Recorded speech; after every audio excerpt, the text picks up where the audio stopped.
بسم اللہ الرحمن الرحیم۔ السلام علیکم ورحمۃ اللہ وبرکاتہ۔ جانور کو خصی کرنے اور اس کی قربانی کرنے کا حکم۔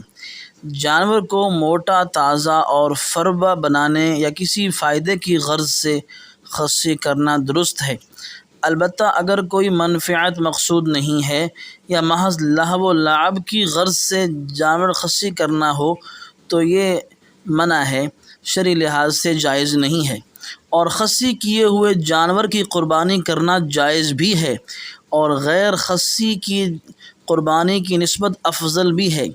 رسول اللہ صلی اللہ علیہ وسلم نے خود بھی خصی جانور کی قربانی کی ہے، جیسا کہ حدیث شریف میں ہے۔ حضرت جابر رضی اللہ عنہ سے روایت ہے کہ آپ صلی اللہ علیہ وسلم نے عید الاضحیٰ کے دن سینگوں والے سیاہ اور سفید دھبے دار خصی 2 مینڈھے ذبح فرمائے۔ تنبیہ: خصی جانور کی قربانی اس وقت افضل ہے جب وہ جانور پہلے سے موٹا کرنے کے لیے خصی کیا گیا ہو۔